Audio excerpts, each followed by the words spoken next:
주영이 어디 있노? 네. 저기 앉았구나. 오후에는 FD 안 하나? 그럼 간증한다고 빠졌나? 원래 안 하나? 원래 이 오후에는 아래 끝들이 하나?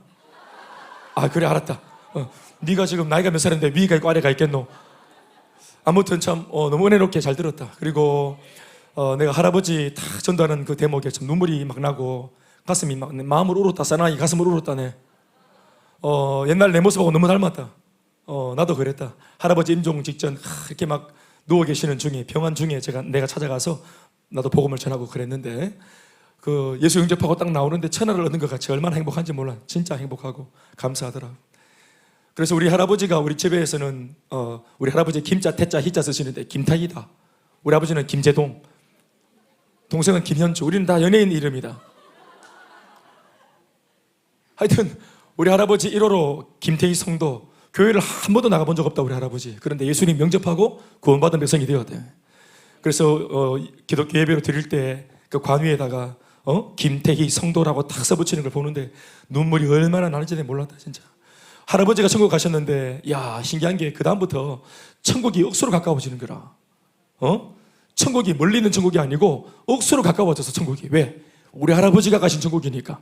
내 개인적으로 천국이 가까워져서 너무너무. 할머니가 이제 2호로 가셨는데 너무너무 가까워졌어. 우리 할머니가 살아생전에 하신 말씀이 있어요. 대현아, 정말로 예수 믿고 죽으면 천국 가나? 그래, 가지. 내 믿는다. 그런데 할아버지도 거기 계시나? 예. 그랬더니 말씀 안 하시더라고.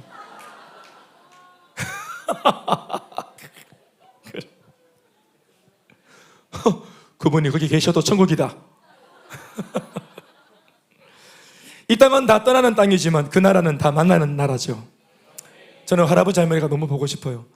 어제 무슨 예능 프로를 하나 밤늦게 보는데, 예능 프로 딱 지나가는 거 보는데도 할아버지 얘기, 할머니 얘기가 딱 나오는데, 예능 프로 할머니 얘기 나오는데 눈물이 확 나왔어요. 제가 막 통곡을 했습니다. 제가 누워가지고 엉엉 울면서 할머니 하고 막 울었어요. 할머니를 딱 얘기하고 우는데 갑자기 막 물김치랑 김이 떠오르더라고요, 머릿속에. 할머니가 나한테 제일 늘 해주셨던 게 김하고 물김치. 원래 김만 주셨는데 내가 죽을 것 같으니까 물김치도 살라고 주셨어요. 김에 싸서 먹을 때 목이 막히면은 죽을 것 같으니까 물김치 주셔가지고 나박김치 떠먹고 살고 이랬는데, 지금도 김하고 나박김치를 생각하면 할머니가 딱 떠오릅니다. 저는 너무너무. 그리고 막 하여튼 감성이 확 졌습니다. 막 그래가 할머니 할아버지를 전도했다 하니까 막 가슴이 막 뜨거워지는 거로 완전. 진짜 오늘 제가 오늘 은혜를 다 받았습니다. 할아버지의 그 지금 생존의 문제, 생명의 문제가 지금 아주 그냥 경각에 놓여서 어려움을 당한 이 문제는 상황이죠. 이 상황을 놓고 정말 누구도 이 상황에, 이 심각한 상황에, 생명의 문제니까 누구도 심각한 상황에서 쉽게 이렇게 저렇게 말을 못해야죠. 사실은 말을 못합니다. 의사들도 쉽게 소생할 수 있다, 다시 회생할 수 있다, 이런 말 참 못합니다. 생명의 문제를 놓고 누구도 쉽게, 아무리 축복된 말이지만, 들어서 좋은 말이지만, 덕이 되는 말이지만 쉽게 하기가 어려워요. 그러니까 이 상황은 모두가 다 침묵하거나 회피하고 모른 척합니다. 그런데 손주인 주영이가 그 상황에 충돌을 했죠. 복음을 들고 가서 그 상황에 놓여 있는 할아버지를 만남으로, 상황과 맞닥뜨림으로 소위 이 상황과 이 아들이 충돌한 겁니다. 오늘 저는 성경 말씀을 통해서 이 단어를 떠올린 겁니다. 세상과 충돌하라. 따라합시다. 세상과 충돌하라. A.W. 토조 목사님이 쓰신 책에 나오는 대목입니다. 세상과 충돌하라. 세상과 충돌하는 성도, 세상과 기꺼이 충돌하는 기독교, 세상과 기꺼이 충돌하는, 뒤로 물러나 침륜에 빠지는 비겁한 교회가 아니라 세상과 충돌, 세상에 가지고 있는 그 문제와 충돌하고 믿음 약한 성도들이 가지고 있는 상황과 충돌해주는 그런 교회와 일꾼, 성도, 교회, 기독교가 되어야 될 줄 믿습니다. 빛이라고 말하자. 우리가 빛이잖아요. 우리가 빛이, 왜 빛이 되게 하셨어요? 세상의 어둠이기 때문에 우리를 빛으로 만드신 겁니다. 그럼 하나님이 우리를 빛으로 만드셨습니까? 어둠과 충돌하라고 빛으로 만드신 겁니다. 그 빛을 가지고 있는 우리가 가만두면 되겠습니까? 들고 찾아가서 충돌해야죠. 어두움과 충돌해야죠.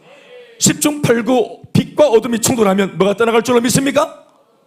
뭐가 떠나갈 것 같아요?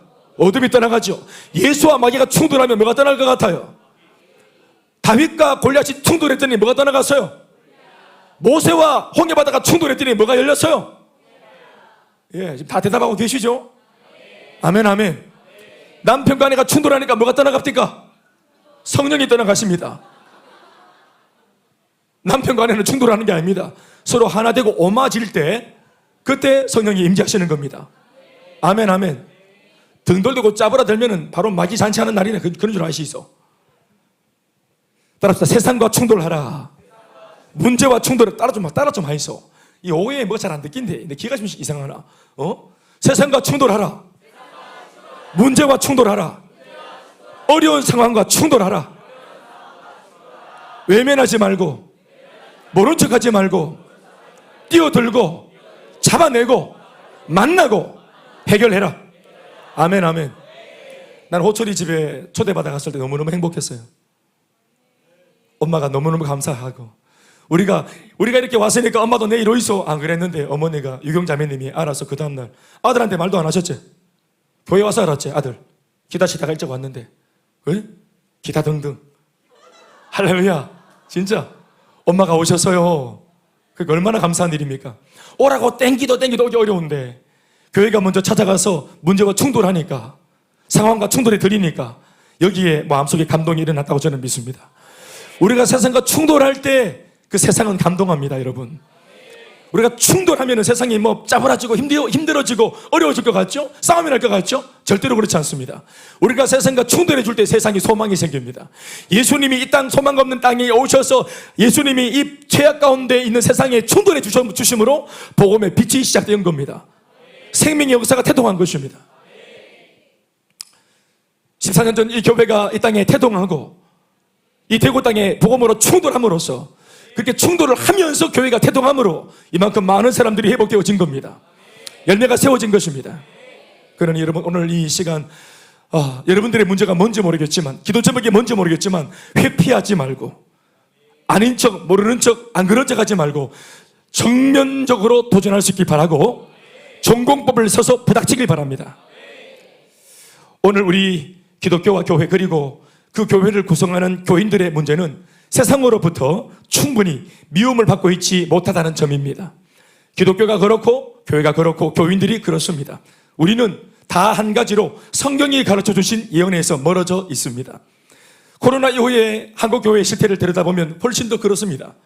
그러니 너무 잘 수긍하고 너무 잘 문을 닫아드리고 너무 잘 모이지 않는 일을 선택한 바람에, 그래서 세상과 충돌할 일이 없어져 버렸습니다. 세상의 수긍을 너무 잘하고, 어떤 면에서 우리가 합리화하려고 말할 때 이걸 지혜라고 말하지만, 엄격하게 말하면 세상과 잘 야합한 것은 지혜가 아니에요. 그러니까 세상과 충돌할 일이 없죠. 세상으로부터 미움을 받지 않죠. 성경이 가르쳐 주신 예언이라고 하는 것이 뭡니까? 바로 예수님을 따르는 교인과 교회와 기독교는 그 본질적 속성상 세상으로부터 반드시 미움을 받게 될 것이라는 예언입니다. 아멘, 아멘. 예. 잘 한번 들어보시죠. 네. 물론 종국에는 교회가 세상을 향해서 무엇을 주려고 했는지를 뒤늦게 세상이 알게 되었을 때 갈채와 박수를, 고맙다는 감사를 세상으로부터 교회가 받게 될 것입니다만은, 그러나 그 전에 이 건강한 교회가 세상으로부터 경험하게 되는 것은 말씀대로 살려면 살수록 미움을 받게 될 겁니다. 예수님의 가르침을 따르면 따를수록, 그렇게 하려고 하면은, 원색적으로 믿겠다고 하면은 세상으로부터 받는 것은 모욕과 미움일 것입니다. 신앙과 믿음이 보다 더 견고해지면 견고해질수록, 건강하면 건강해질수록 보다 더 그렇게 될 겁니다. 오늘 우리가 읽은 이 성경 본문 14절 말씀을 보시겠습니다.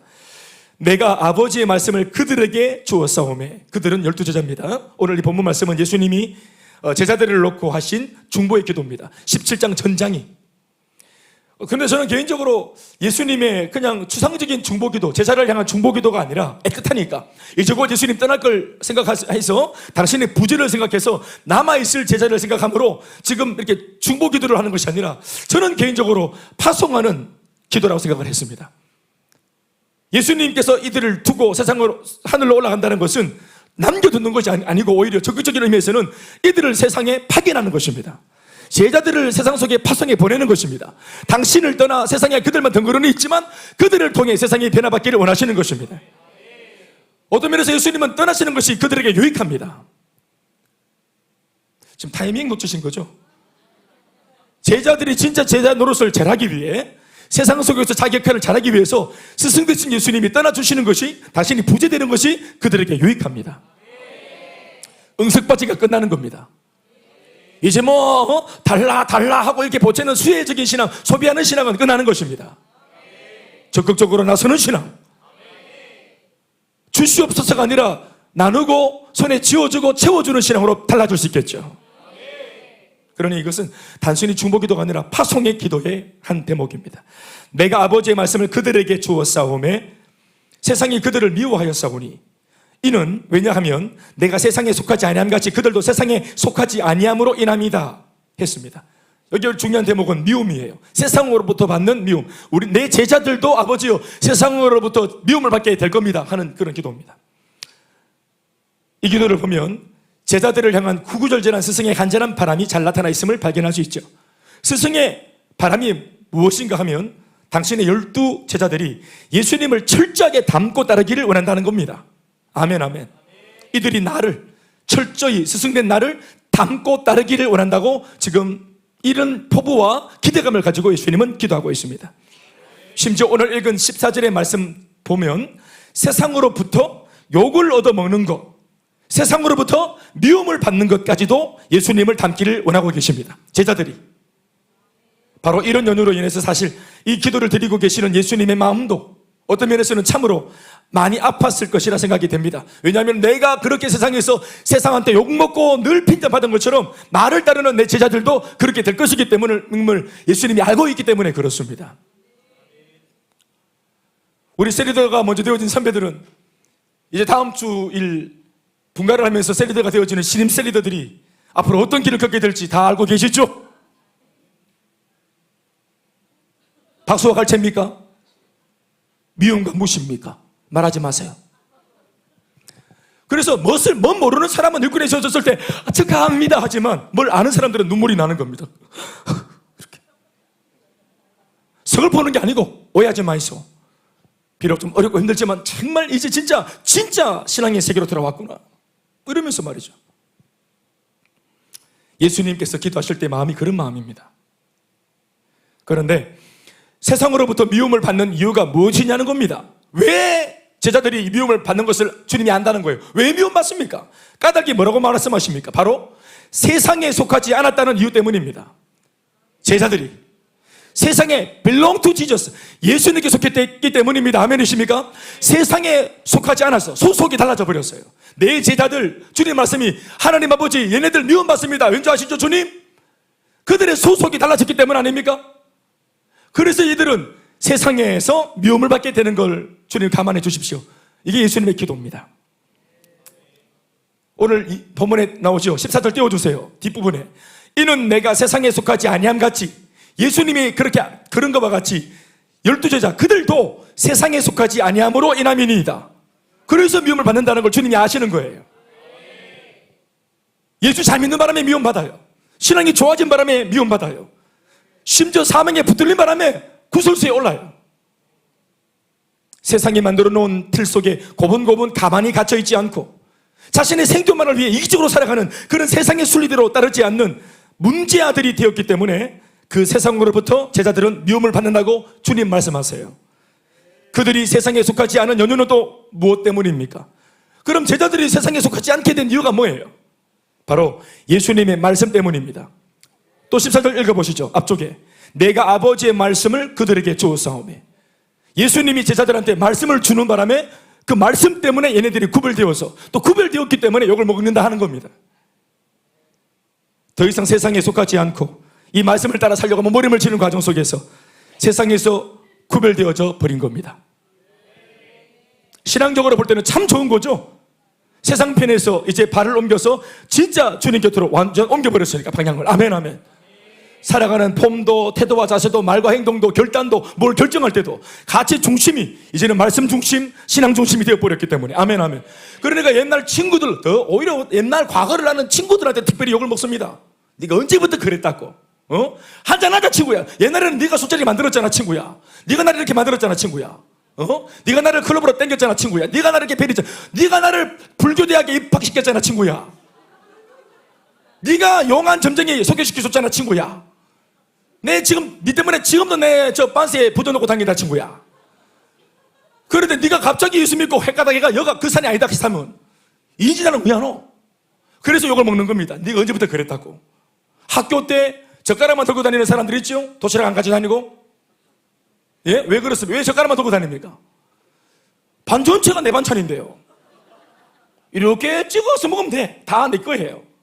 그 제일 그런 꼴통이 갑자기 어느 날 만났는데 다 목사가 되고 나타나가 제 얘기하는 겁니다. 죄송합니다.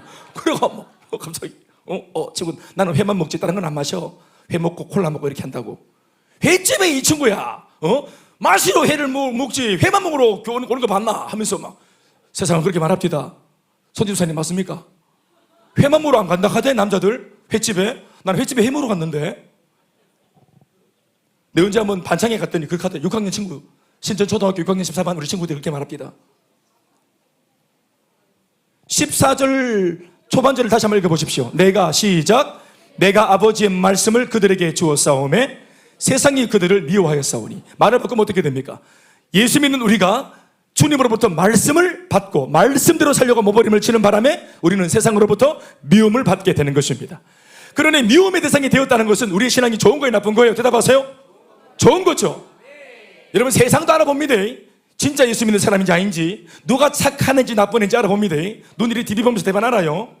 맥박을 집어보면 압니다.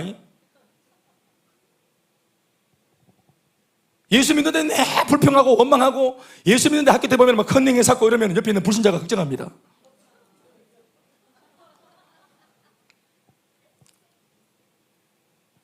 그 미움을 안 받죠. 가짜 신앙은 미움을 안 받아요. 여러분 우리가 신앙이 너무 좋고 진짜 우리의 덕스러움으로 내 주변을 다 장악했기 때문에 미움이 없는지 아니면 우리가 진짜가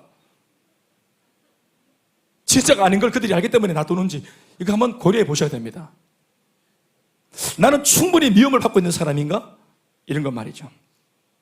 계속 들어보세요. 그러니 하나님의 말씀에 100% 온전히 붙들려 살기로 결정한 사람, 다시 말해 신앙적으로 보다 더 건강한 사람, 건강한 교회, 건강한 기독교가 되어진다면 그 사람, 그 교회, 그 기독교는 반드시 이전보다 더 세상으로부터 욕을 먹고 미움을 받게 된다는 말씀을 오늘 예수님이 기도로 하신 것입니다. 사랑하는 여러분, 그러나 이 말씀을 오해하지 마시기 바랍니다. 건강한 신앙, 구별된 신앙 때문에 개인도 교회도 기독교도 세상으로부터 미움을 받는다고 했으나 실상은 건강치 못한 신앙이나 말도 안 되는 종교행위나 종교적 성향의 어떤 고집 때문에 교인들이나 교회가 세상으로부터 이상한 욕을 먹을 때가 더 많다는 사실도 우리는 직시해야 됩니다. 제대로 진리 가운데 의롭게 거룩하고 경건하게 믿기 때문에 먹는 욕보다 사실은 예수 믿는데 이상하게 믿기 때문에 욕먹을 때가 더 많습니다. 니도 예수 믿나? 이런 말들을. 이것은 그저 부끄러운 멸시와 모욕과 괄시에 불과합니다. 이것은 주님을 위해서 의롭게 받는 고난이 아니에요. 지가 부족해 지 죄 때문에 받는 수모죠. 그러니까 이런 것과 주님을 위해서 하는 바람에 받는 미움을 구별해야 됩니다. 의를 위해 살다가 받는 고난과 형편없이 사는 바람에 받는 괄시를 우리는 분별할 수 있어야 됩니다. 아무튼 사랑하는 여러분, 오늘 우리네 교회와 우리 기독교인들 그리고 우리의 종교라고 말하는 이 기독교를 한번 들여다보십시오. 과연 우리가 오늘의 이 말씀처럼 예수님을 제대로 믿고 있고 진리에만 붙들려 살고 있기 때문에 세상으로부터 미움을 받고 있는 것이 맞습니까? 우리는 그렇게 하고 있습니까? 저 사람은 너무 지나치게 사랑이 많아 미워할 거야. 저 교회는 지나치게 복음이 살아있어. 저 교회 나 미워할 거야. 교회가 다 그만 해야 되는데 이 교회는 왜 이렇게 벌떡거리고 살아있어 이렇게. 저 기독교가 도대체 뭐 하는 종교인데 저 기독교의 가르침을 따르기만 하면 사람들이 변화되고 문제를 극복하게 되느냐고. 도저히 이해할 수 없는 그런 종교야 라고. 우리 이런 것 때문에 욕먹고 있습니까? 미움받고 있습니까? 사랑하는 여러분, 저나 여러분들은 어떻습니까? 오늘의 기독교와 교회 그리고 성도들의 진짜 문제가 뭔지 아십니까? 그것은 기회가 있을 때마다 말을 반복해 하지만 바로 세속화입니다. 교회의 모양새가 그대로 있고 성도도 그대로 멀쩡하고 모든 게 외형적으로 볼 때는 멀쩡한데 그 속에 들어가서 내용물을 보면은 이게 세속적인 겁니다. 교회의 세속화. 세속화란 말은 세상을 닮아간다는 말입니다. 세상을 흉내낸다는 말입니다. 어떤 면에서는 예수 믿지 않을 때 가지고 있던 그 좋지 못한 것들을 교회에 들어오고 신앙생활에 들어오면서도 그대로 가지고 들어온 겁니다. 하나님의 말씀을 듣고 은혜를 받아서 성령의 도전을 받을 기회를 안 가진 거예요. 왜냐하면 예배에 늘 빠지고 양육을 안 받고 기도하는 자리, 예배하는 자리, 늘 은혜 받는 자리를 피해 다녔기 때문에, 그러니까 하나님의 말씀이 들려오는 자리에 앉았다면 말씀을 들을 때 거센 저항을 받거든요. 너 그거 지금도 그거 들고 있냐? 버려라 하고. 아멘 아멘. 그거 세속적인 거야. 그게 늘 망쳤다고. 그걸 버리도록 해. 말씀이 나한테 들려오면 말씀에 의해서 우리가 도전을 받고 버리게 되어집니다. 아멘. 그런데 한 번도 내가 이런 도전을 받은 적이 없죠. 그런 자리에 안 갔기 때문에. 그러는 바람에 세상에 있을 때 것들을 그대로 교회 안에 자기가 가지고 있는 겁니다. 그리고 이렇게 어설프게 믿고 있기 때문에 골병드는 신앙생활을 반복해 하는 겁니다. 무엇보다 성령이 역사하지 않습니다. 너무 미안하지만 기도해도 하나님께서 몰라요. 한 30배 응답을 줄지 몰라도 60배와 100배도 있는 거 아시죠? 하나님 말씀에 아멘 아멘. 60배가 뭔지 100배의 결실이 뭔지는 경험해보지 못하는 거예요. 30배는 하나님 불쌍하니까 겨우 주시는 거고, 간증이 없어요. 돌파하고 극복하는 게 없어요. 이 편에서 저 편으로 가본 적이 없습니다. 그러니까 말씀이 강력하게 도전하는 이런 자리에 있지 못했던 거죠.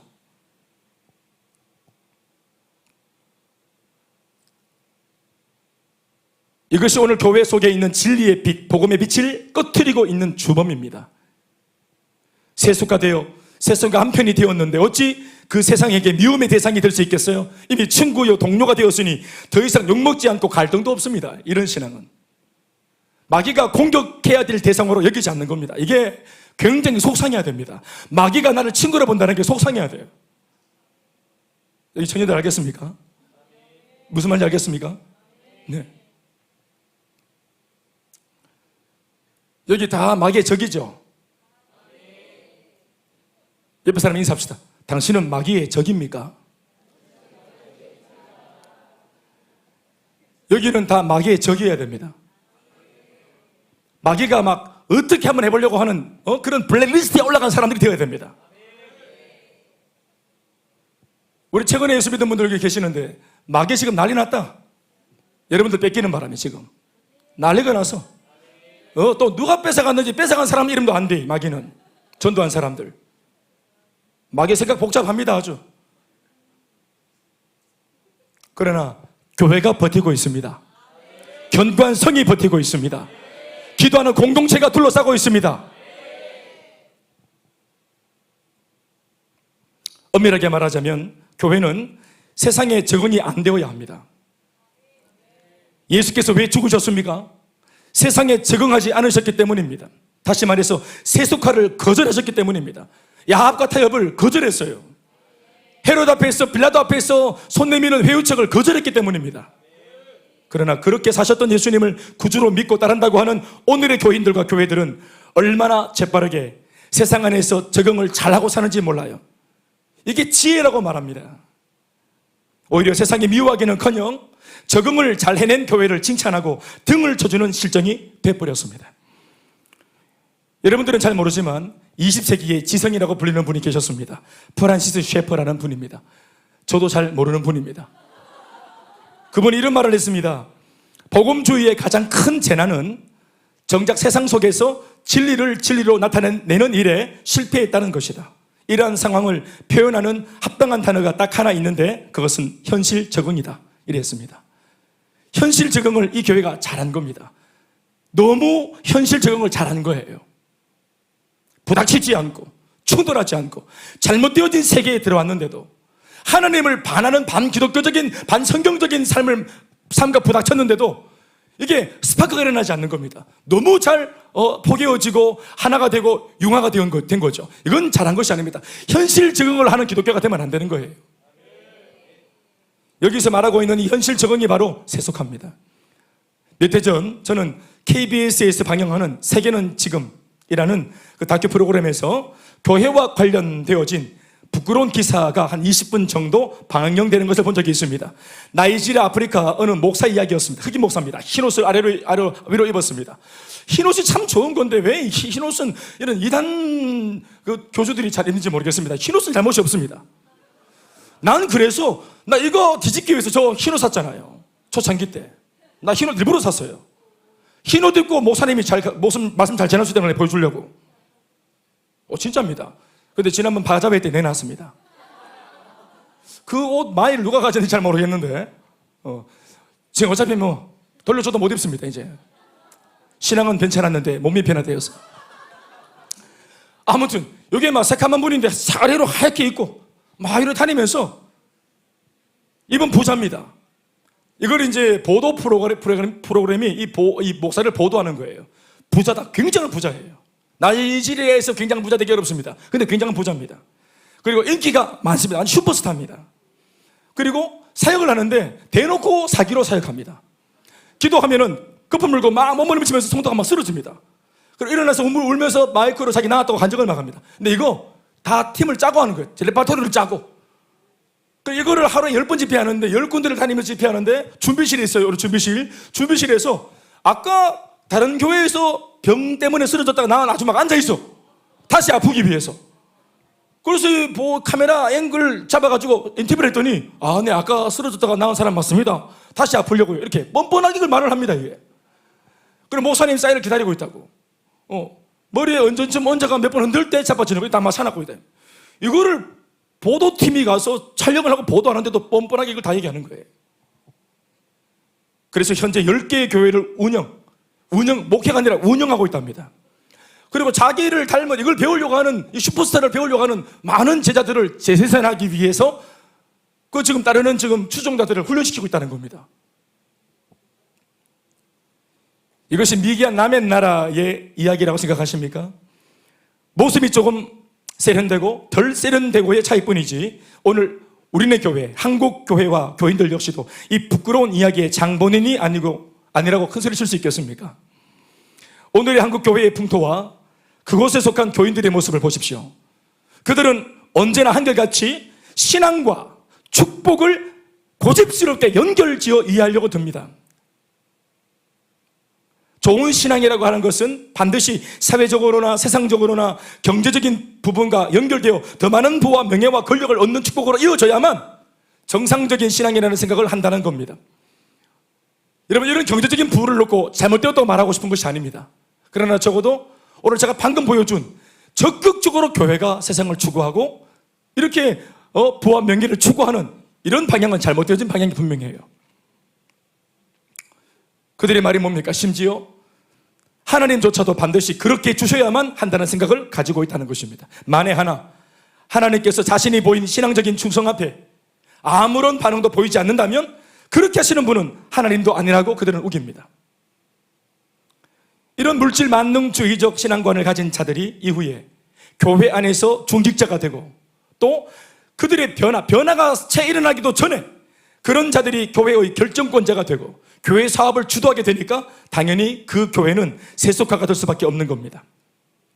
영향력이 없을 때는 파급 효과도 적은데 이런 분들이 이상하게 투표하고 선거해서 갑자기 교회에서 중직자가 되어지는 바람에 그들의 그 가치관 정도에 의한 결정들이 일어나는 바람에 교회가 계속해서 발목이 잡히는 것이에요. 그 교회 위에 그 결정에 성령이 역사하지 않는 것이에요. 그리고 이것을 교회가 두려워하지 않습니다. 새 가족이 들어오지 않습니다. 불신자들이 그래도 신앙은 없지만 정직한 데가 있거든요. 들어와서 자기 눈에 보이는 대로 판단하고 얘기합니다. 참 좋다. 여기 뭔지 모르지만 참 좋다. 분위기 참 좋다. 또 우리 형수봐. 우리 또 옛날 언어로 표현해봐라. 여기 물 참 좋다. 우리는 은혜롭다 이렇게 표현하지만 세상 사람들은 정직해요. 미사오가 없어요. 딱 들어와서 이 교회 참 물 참 좋네. 이렇게 할 수 있고 근데 그게 정직한 겁니다. 물이 좋아야죠. 내 원차입니까? 물이 좋아야죠. 분위기가 좋아야죠. 성령이 역사하시기 때문에 불신자 입장에서는 그 은혜로운 분위기를 물이 좋다, 분위기가 좋다, 이 공동체 참 에너지가 있어 보인다, 힘이 있어 보인다, 밝아 보인다라고 표현하는 것입니다. 그러나 그들의 고백 속에 여기에 다 들어 있습니다. 성령이 역사하신다는 증거들입니다.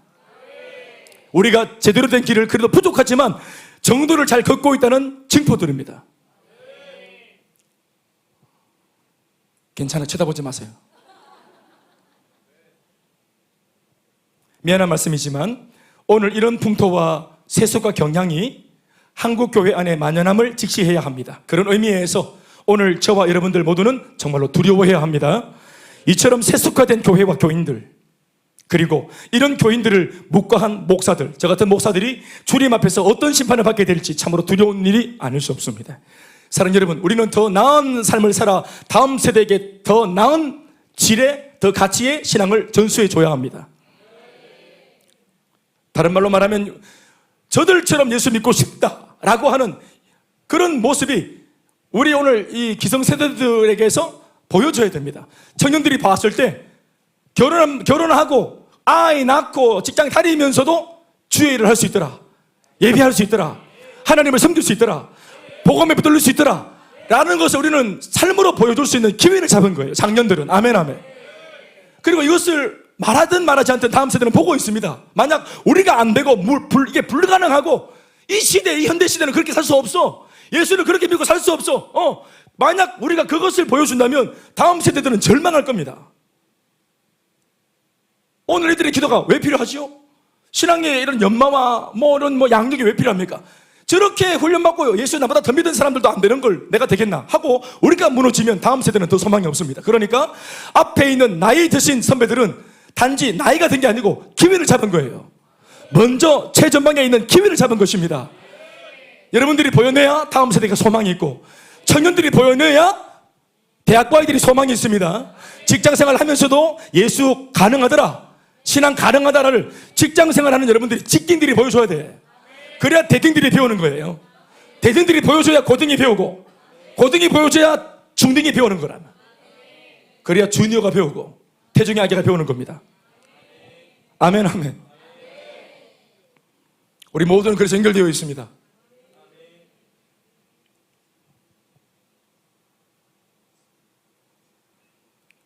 우리 효익이하고 호철이가 기도 제목을 무겁게 가지고 있는 중에도 나와서 등 따시고 배불러 나온 청년들이 아니죠. 문제가 있지만 큰 기도의 제목이 있고, 물리적으로 오히려 지금 투병하고 계시는 아빠 옆에 있어주는 것이 진짜 아들 된 도리인 것 같은데, 본인들은 아빠를 떠나고 교회에 들어와서 온종일 예배하고 있고, 단지 내 아버지를 살릴 수 있는 하나님 앞에 간구하며 기도하며 내 마음의 중심을 드리고 있는 이 모양. 물리적으로는 떨어져 있지만 바로 여기에서 진짜 효도를 하고 있습니다.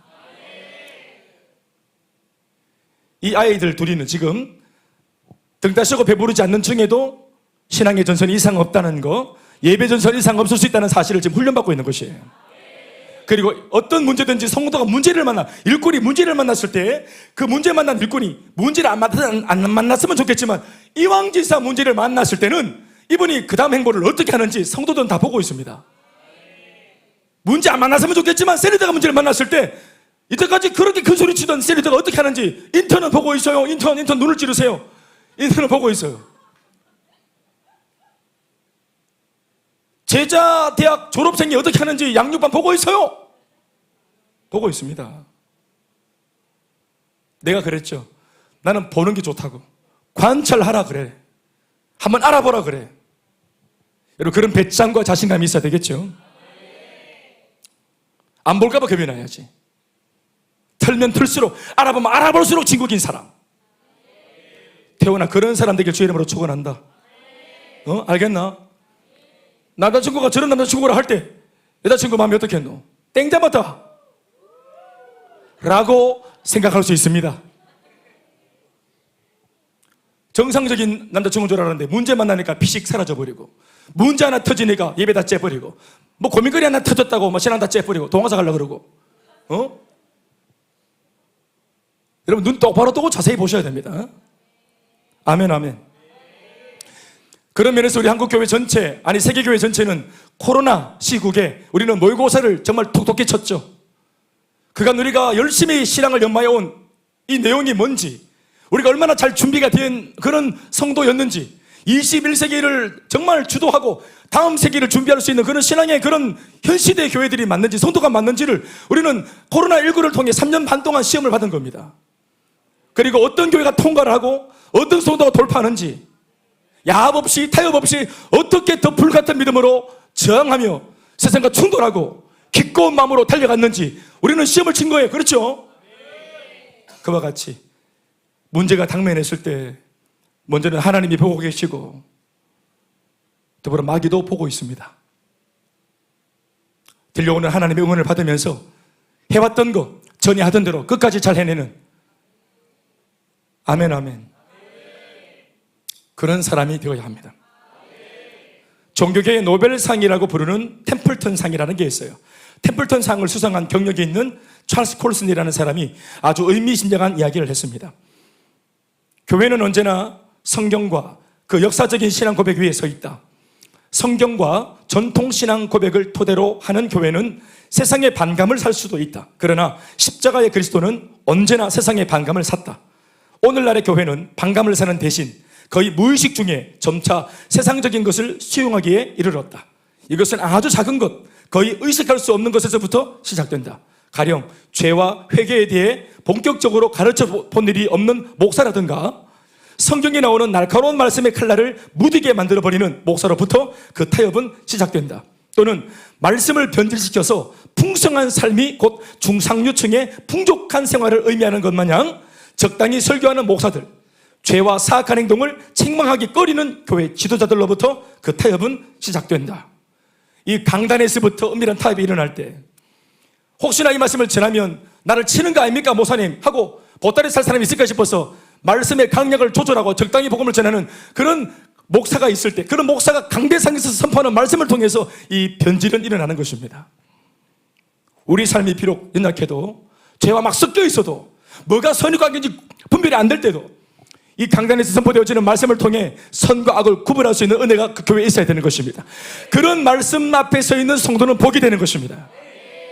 좋은 말씀은 지금 내가 하려고 하는 이 세속적인 일을 등 밀어주고 박수 쳐주는 갈채를 보내는 말씀이 아니라 잘못된 삶이 있으면 말씀이 나를 부담스럽게 만들고 나를 괴롭히고 말씀에 찔림을 받게 만들고 들통나고 얼굴이 화끈거리게 만드는 말씀이 있는 그 예배가 좋은 예배입니다. 찰스 콜슨 그는 또 이것이 교회다라는 책에서 이런 말을 하기도 했습니다. 오늘날의 교회는 마치 구약의 이스라엘이나 루터 시대의 교회인 것처럼 바벨론의 포로로 잡혀 있습니다. 옛날에는 이교도 황제나 부패한 교회 권력에 사로잡혀 있었지만 오늘날에는 세속 문화의 가치에 스스로 굴복함으로써 포로가 되었다는 사실에 주의하시기 바랍니다.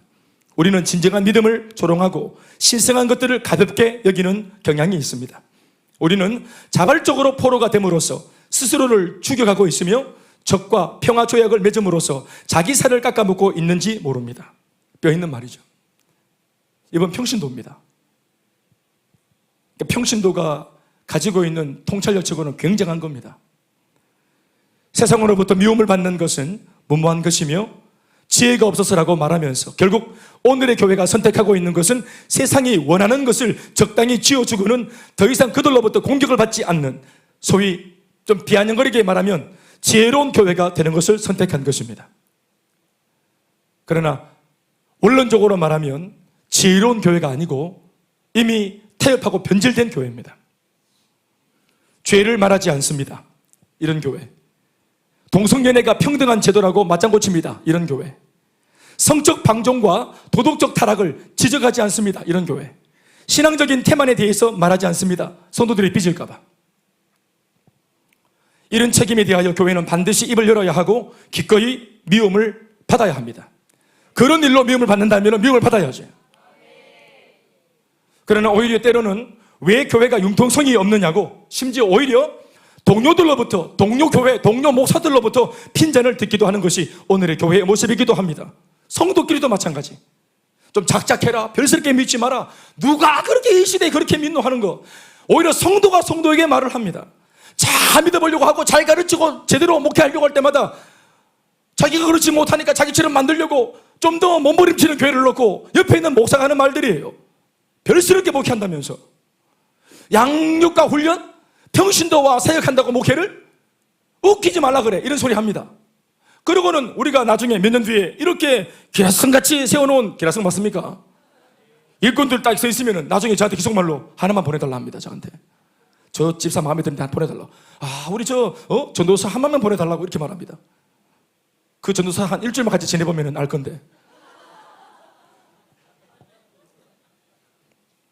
사랑하는 여러분, 왜 일꾼을 달라고 합니까? 일꾼을 만드는 것을 무시하면서 그렇게 해서 빚어진 찬란한 결과물에 대해서는 우연히 온 것처럼, 당신은 복이 많아서 일꾼이 온 것처럼, 아니요, 일꾼이 왔습니까? 어디? 일꾼을 만들었죠? 아멘, 아멘.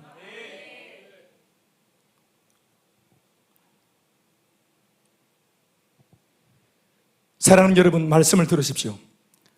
주님의 관심은 우리가 이와 같은 세상의 미움에서부터 구원받는 것이라 말하지 않았습니다. 구별된 바람에 미움을 받게 되는데, 주님, 살아계신 하나님 아버지, 이들을 미움받지 않도록 어떻게 좀 숨겨주십시오. 구출해 주십시오. 이런 기도하는 게 아닙니다. 예수님의 기도는 그렇지 않습니다. 잔머리를 쓰면서까지 혹은 타협을 해서라도 미움에서 벗어나는 것을 우리 주님은 기뻐하지 않습니다.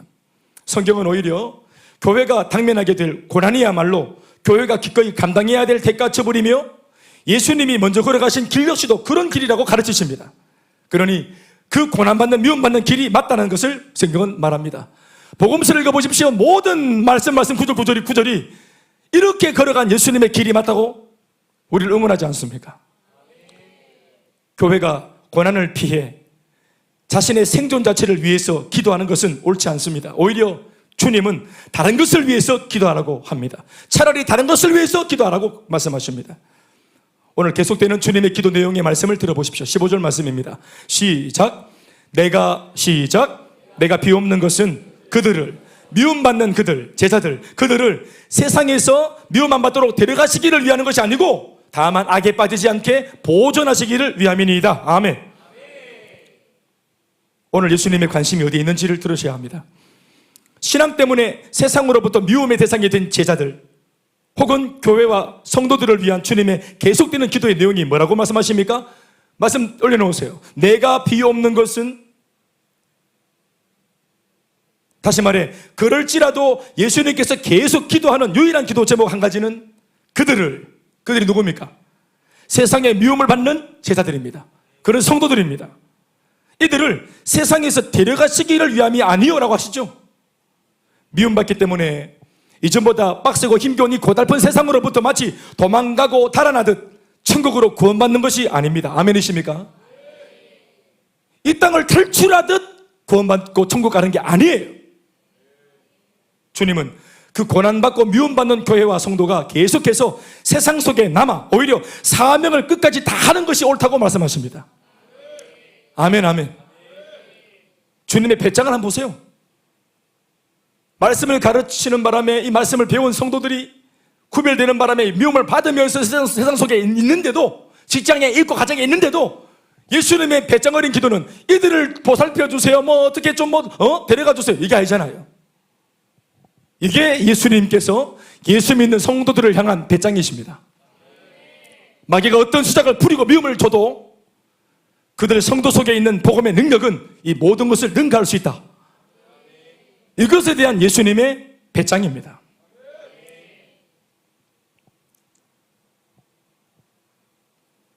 주님을 따르기로 한 제자들이나 교회는 세상을 향하여 온전히 다 행해야 할 사명이 있다는 것을 믿으시기 바랍니다. 죽어 천국 가는 것이 아니고 사명을 다한 날, 내게 주신 내 사명, 내 고유의 사명을 다한 날 우리는 부름을 받는 것입니다. 그저 힘들어서, 두려워서, 감당치 못할 것 같아서 그 고난을 피하는 식의 구원을 구걸해서는 안 되는 것입니다. 그건 구원이 아니에요. 기도 속에서도 나와 있듯 주님의 교회를 향한 간절한 바람은 교회가 말 많고 탈 많은 이 세상 속에 계속해서 걸음에도 불구하고 머무는 것입니다. 아멘, 아멘. 도통 신앙이 안 먹히는 그 환경 속에 성도가 계속해서 같이 그들 불신자 옆에 있어주는 것입니다. 예수 다 믿는 직장으로 보내주시옵소서, 이것들하고 말이 안 됩니다. 주님, 이게 아닙니다. 오히려 반대입니다. 내 안에 진짜 생명과 복음이 있기 때문에 나를 하나님께서 아무런 복음이 없는 무지렁이 속으로 나를 보내신 겁니다. 복음이 아예 아무것도 없는, 말이 안 통하는, 씨가 안 먹히는 곳으로 하나님 나를 훈련시켜 복음을 장착시켜 나를 보내신 것입니다. 내가 인정받지 못하고 미움받는다 그래서 잘못 온 것이 아닙니다. 이제 거기에서 정신을 차리고 미워하는 그들 속에 더 친절한 복음을 들고 우리가 들어가야 되는 것이에요. 이거 무슨 말인지 알겠습니까? 청년들의 결혼관, 직장관, 학교관, 가치관의 변화가 여기에서 터져나와야 됩니다. 우리는 세상 속에서 보호받는 사람이 아니고 우리가 복음으로 세상을 보호해 줄 사람이에요.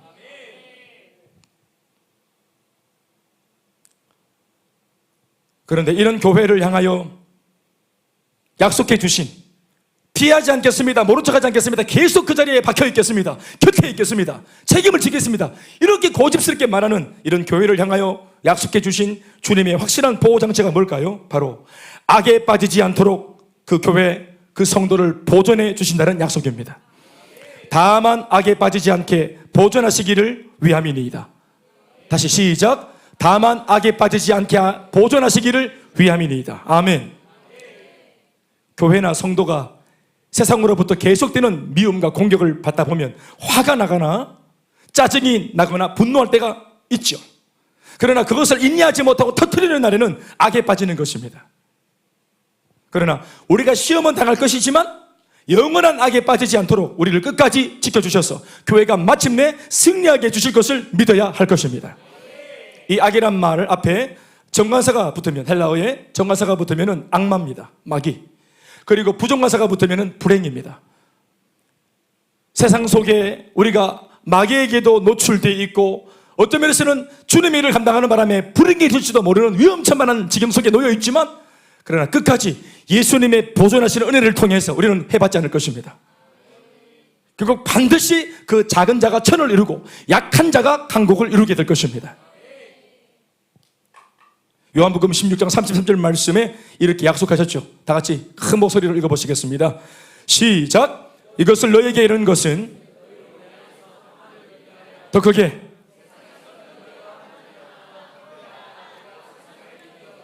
승리하신 예수님이 우리의 편이십니다. 그리고 여기서 주님은 또다시 한번 교회와 교인들이 어디에 실제로 소속된 자들인지를 거듭 밝히고 계십니다. 16절 말씀에 내가 세상에 속하지 아니함 같이 나를 따르는 너희들도 그들도 세상에 속하지 아니하였사옵나이다. 아멘, 아멘. 확실한 소속감. 사랑하는 여러분, 오늘 우리의 교회가 이런 부르심으로 세워졌답니다. 세상 안에 있어야 하고 알파시티에 있어야 하고 불신자 사이에 있어야 하고 안 거룩한 타락한 세상 속에 있어야 하고, 그 때문에 세상으로부터 빈정사고 미움을 받아야 하고, 때론 세상으로부터 미움을 받지 않는 교회일 때 오히려 교회의 세속화를 두려워하고 경계하면서 세상을 살려나가는 교회여야 한다고 하십니다. 그런 교회가 이 세상에서 보다 더 건강하기 위해서는 어떻게 하는 것이 옳겠습니까?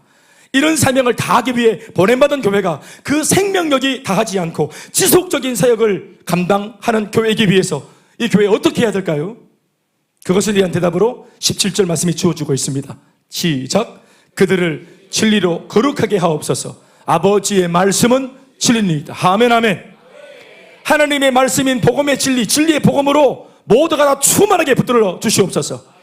세상 속에서 세상을 떠나지 않고 타락한 세상 속에 사명 때문에 남아있는 교회가 선도이기 때문에 이들에게 무기가 필요한데 주여 복음의 능력으로 충만하게 붙들리게 도와주십시오.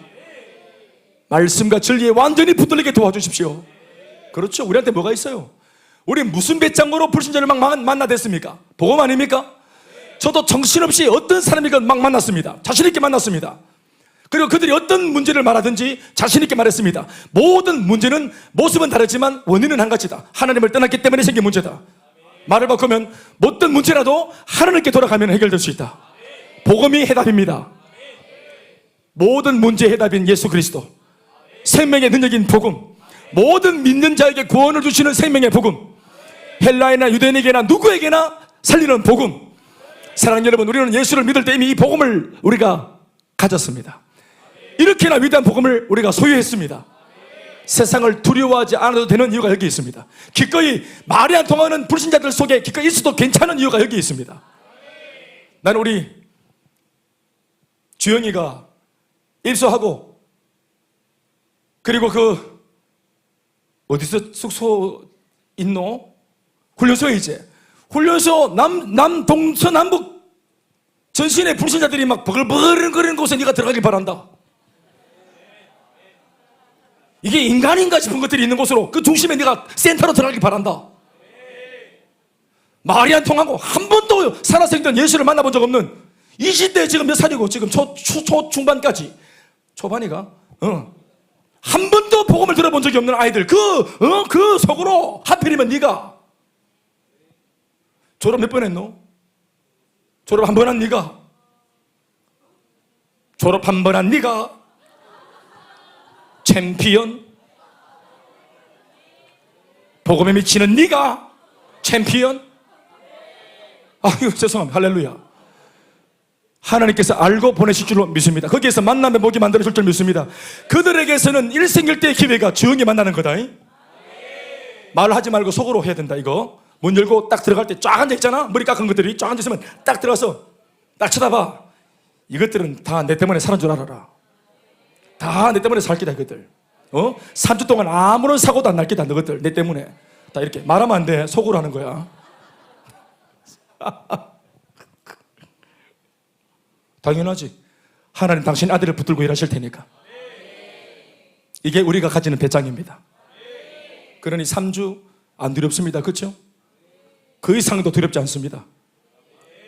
이러한 마음가짐으로 지금 현재 여러분들의 직장 생활도 두렵지 않다고 말하는 사람이 되어야 합니다.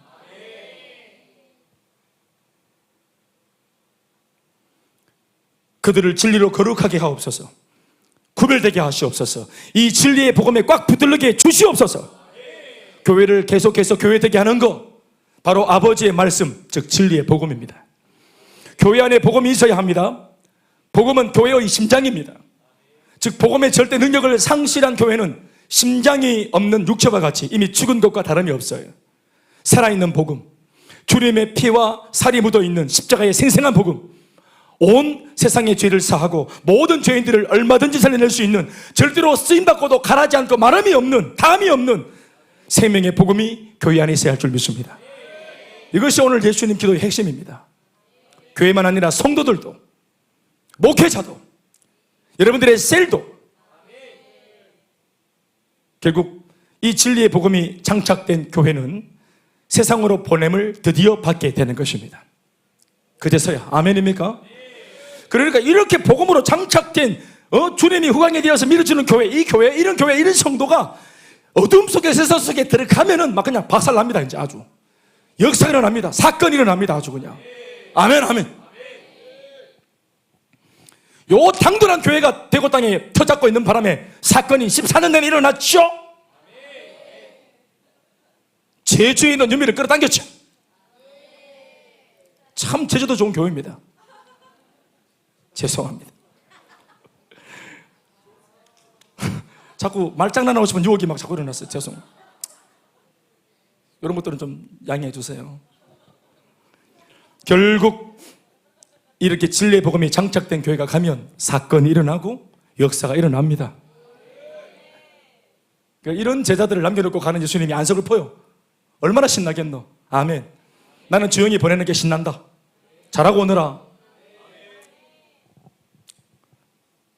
18절 말씀. 아버지께서 나를 세상에 보내신 것 같이 나도 그들을 세상에 보내었고 그제서야 이제 자신 있게 보내시잖아요. 아멘 아멘. 세상을 대항하는 교회라는 말과 세상을 위하는 교회라는 말은 동의어입니다. 세상을 교회가 대항해줘야 세상은 살기 때문입니다. 이 문제를 교회가 담당해주고 부딪혀주고 오늘 제목처럼 충돌해줘야 이 세상은 그 교회 때문에 충돌해 오는 교회 때문에 충돌에 들어오는 예수 믿는 사람들 때문에 훈련되어진 성도들 때문에 이런 교회가 소망이 있는 것입니다. 여러분들 충돌하는 성도가 되십시오. 여러분 주변의 모든 불신자들에게 찾아가서 기꺼이 대항하고 충돌하고 감당해주는 사람이 되십시오. 주님의 명령을 따라서 우리의 교회는 세상으로 보냄을 받았습니다. 그렇죠? 그러나 진리의 복음으로 무장한 교회는 하나님의 말씀을 통하여 무엇보다 먼저 세상에 조잡한 책략을 더욱 초라하게 만드는 일을 통해서 세상으로부터 비난을 듣는 담대함과 배짱이 있어야 합니다. 즉 복음으로 악한 세상, 불의한 세상에 대항하는 대적하고 충돌하는 교회가 되어야 합니다. 우리 교회가 그런 교회가 되길 바랍니다. 외면하지 않는 교회, 모른 척하지 않는 교회, 샷다문 닫는 교회가 아니라, 오라고만 말만 하는 교회가 아니라 찾아가는 교회, 손잡아주는 교회, 녹화하는 교회가 되어야 할 줄 믿습니다. 그래서 찬양의 가사처럼 주의 손과 발 되어, 아멘 아멘, 즉 복음으로 세상을 살리고 감당해주는 교회. 이는 그 세상을 누르고 죽이고자 함이 아니라, 왜 대항하고 충돌하노? 세상을 억압하고 죽이고 기죽이기 위해서가 아니라 오히려 세상을 제대로 살리기 위함입니다. 말씀 뵙겠습니다. 세상과 구별되게 부름받는 것을 우리는 소명이다 이렇게 합니다. 소명. 그러니까 성도는 소명받은 사람들이에요. 세상과 구별되어져서 선택받은 주님의 백성이기 때문이죠. 다시, 세상과 구별되게 부름받는 것을 소명이다 합니다. 예수 믿는 모든 사람들은 다 소명을 받은 사람이죠. 같이 아멘 합시다. 그리고 세상을 향하여 다시 보냄을 받는 것을 사명이라고 합니다. 사도라는 단어도 여기에서 나왔습니다. 성도란 단어는 세상에서부터 부름받은 사람, 성도, 다시 세상으로 들어가서 사명 감당하는 사람을 우리는 사도라고 하거든요. 오늘 지상에 존재하는 모든 교회가 이 소명과 사명을 몸부림치듯 생명 다해 붙들고 있어야만 합니다. 교회는 세상으로부터 부름받은 소명이 있는 교회이자 세상을 살리기 위해 다시 그 세상 속으로 보냄을 받은, 사명받은 교회임을 잊어서는 안 됩니다. 그것은 성도도 마찬가지입니다. 우리는 소비자로 부름받지 않았습니다. 뛰어넘어 생산자가 되어야 합니다. 우리는 수혜받는 사람으로 멈추면 안 됩니다. 기여하는 사람이 되어야 합니다. 공급자가 되어야 합니다. 이바지 않은 사람이 되어야 합니다. 엄밀히 따지면 부르심의 목적이 보내시기 위함이라고 말할 수 있습니다. 그래서 소명은 사명을 위한 것이라고 말할 수 있어요. 소명의 결론이 사명입니다. 왜 부르셨습니까? 보내시기 위해서요. 왜 불러서 은혜를 주셨습니까? 보내시기 위해서입니다. 왜 교회 양육을 통해서 자라게 하셨고 변화되게 하셨고 성숙하게 하셨습니까? 보내시기 위함입니다. 왜 이전보다 우리의 삶이 좀 나아졌습니까? 보내시기 위함입니다. 그래서 예수님께서 미움받는, 또 미움받을 게 뻔한 그 교회를 치근히 보시면서도 그 미움을 당장에 거두어 두시는 기도를 하지 않으시는 것입니다. 성도도 마찬가지. 주님께서 우리를 여전히 고난 속에 두시는 까닭, 이 편에서 저 편으로 가려고 마음먹었는데 왜 내 마음 몰라주시고 또 풍랑을 일으키시나? 왜 이런 문제가 생기나, 장애물이 생기나 하겠지만, 그것이 우리의 사명이기 때문이며 그 사명을 능히 감당해내기 위해 포기하지 않는 집념으로 기도하면서 싸워나가도록 하나님께서 두시는 것입니다. 믿음과 성장과 변화와 능력은 갈릴리 바다 이편에서 저편으로 가는 과정 속에, 환난과 풍랑과 방해를 만나는 과정 속에, 이거를 돌파하기 위해, 적어도 포기하지 않기 위해 계속 돌파하는 과정 속에서 믿음이 생기는 것이에요. 비밀은 저편에 있습니다. 아멘. 그 과정에서 변화가 일어나는 것입니다. 시작은 미약하죠. 나중은 창대할 겁니다. 그러나 진짜 핵심은 과정에 있는 것입니다. 미약한 시작과 창대한 나중 사이를 건너가는 과정 속에 내 뜻대로 응답이 빨리 안 일어나고 나중이 빨리 안 오고 빨리 창대가 안 되어질 때, 그러나 괜히 미약하게 출발했다는 것을 포기하지 않고 믿음으로 기도하고 인내하고 때를 기다리고 뜻을 기다리면서 그 과정 속에 우리의 신앙이 자라는 것입니다. 그래서 사명도 감당하지만 사명자도 성장하고 변화되어지는 것이에요. 일만 하는 기능인이 아니고, 우리 어떻든 말든 우리를 그냥 지어 짜서 일만 하고 우리는 버리는 게 아니라, 주님은 일도 이루지만 일하는 우리들도 자라게 만들어주시고 하나님을 뜨겁게 체험할 수 있도록 영적으로 자라게도 만들어주시는 거예요. 죄다 추억거리와 이야기거리와 간증들은 전부 다 이 과정에서 일어나는 거예요. 그러니까 미약함이 심할수록 간증이 더 깊이 가 있겠죠? 할렐루야. 드라마틱할 겁니다.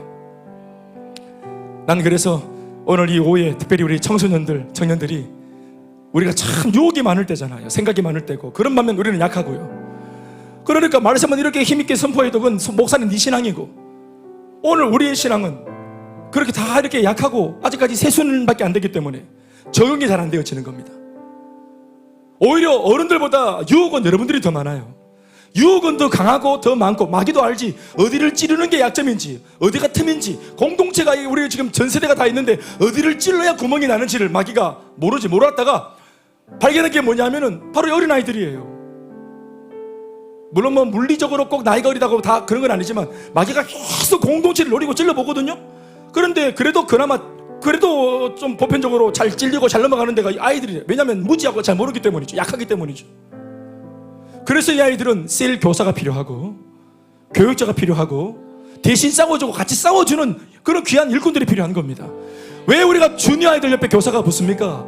그 아이들 스스로 할 수 없는 것들이 많기 때문에 교사가 붙어 같이 싸워주라고 교사가 붙은 겁니다. 같이 싸워주라고, 같이 기도해주라고. 그들의 예배를 스스로 못 드리. 얼마나 정신이 산만, 지가 소리 지르고 지가 막 놀라잖아요. 깜짝 놀라고 이렇게 얘기하죠. 얼마나 정신이 산만하노. 얘네들은 예배를 잘 못 들고 예배에 성공할 확률이 낮아요. 그러니까 교사들이 붙어서 얘네들의 예배를 그 주일날 성공시켜 줘야 되는 겁니다. 우리가 섬기는 것은 그걸 섬기는 거예요. 얘네들이 예배가 하나님 앞에 상달되어 줄 수 있도록, 오늘 하나님께서 얘네들이 예배를 받을 수 있도록 자는 아이 깨워서 예배를 성공시키고, 저런 아이를 찔러서 예배를 성공시키고, 몸만 앉아있지만 유체 이탈해서 생각이 나가 있는 사람들 불러오고, 이거 예배 마치기 전에 돌아와야 됩니다. 안 그러면 코마가 돼요. 그러니까 어린아이들이잖아요. 그러니까 우리가 이 아이들을 귀히 여기고 도와야 합니다. 아까도 말했지만 마귀의 저항은 거센데 아이들이 약하잖아요. 그러니까 윽박지르건 하지 말고, 얘네들이 어른들 드리는 예배에 같이 있을 때 어른들은 말하기를 우리가 드리는 예배에 방해가 된다고 말해요. 아이들한테 왜 입을 틀어막습니까? 왜 그렇게 합니까? 내 예배, 어른들 예배 방해할까봐 입을 틀어막잖아요. 그렇지 않습니다. 그들의 예배를 돕는 겁니다. 어른들이 아이들을 돌본다는 것은 유아동반실, 우리는 모자실이 아니죠. 유아동반실입니다. 목적은 뭐냐? 뭐가 우선되는 목적이냐면 예배가 목적입니다. 아이들을 도와서 예배를 보여줘야 되는 거예요. 애 보는 것이 아닙니다. 저 뒤에 모자실 잠옷실이 아니에요. 예배실입니다. 그래서 아이들 예배 중에 막 정신없이 막 넘어가는 아이들은 빨리 우리가 딱 데리고 수유실로 빨리 빠졌다가 딱 이래 예배가 방해 안 되도록, 그리고 딱 이제 딱 하여튼 딱 이렇게 막 기대기 때려가지고 들어가지고 다시 이렇게 예배 드리고. 근데 어른들이 보면은 아는 가만히 있는데 자기가 막 아만 바라보고 있거나 이랬단 말이에요. 보통 세상과 충돌하는 교회, 성도, 우리 청소년들 또 청년들 겁이 없는 세대가 되길 바랍니다.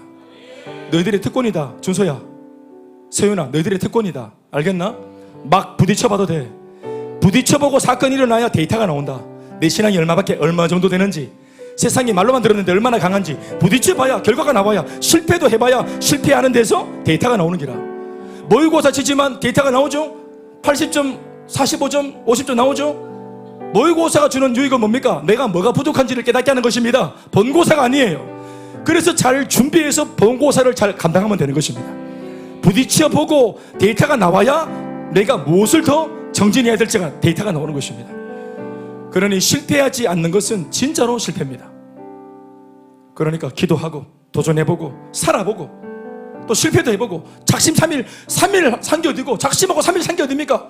자빠진 날 오래 하지 말고 다시 작심을 하면 돼. 3일 또 3일 해가 30일, 300일, 3000일 평생 사는 겁니다. 그 적어도 한 번도 돌아선 적이 없는, 멈춘 적이 없는 그런 축복의 걸음 다 되시기를 예수님의 이름으로 축복합니다. 박수 하시겠습니다.